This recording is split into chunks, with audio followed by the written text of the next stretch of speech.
There was no point in worrying Mrs. Dursley. She always got so upset at any mention of her sister.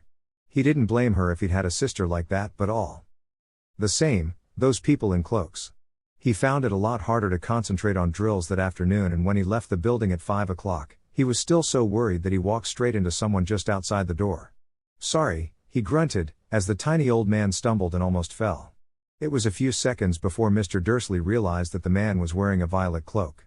He didn't seem at all upset at being almost knocked to the ground.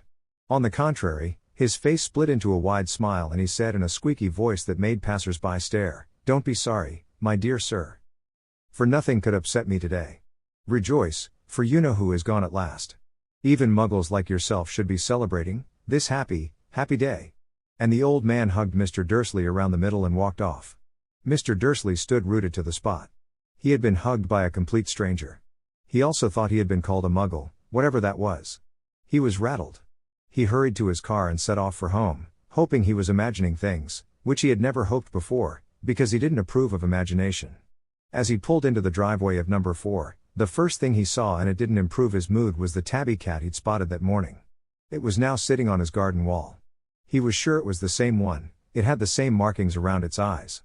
"Shoo," said Mr. Dursley loudly. The cat didn't move. It just gave him a stern look. Was this normal cat behavior? Mr. Dursley wondered. Trying to pull himself together, he let himself into the house. He was still determined not to mention anything to his wife. Mrs. Dursley had had a nice, normal day. She told him over dinner all about Mrs. Next Door's problems with her daughter and how Dudley had learned a new word, won't. Mr. Dursley tried to act normally.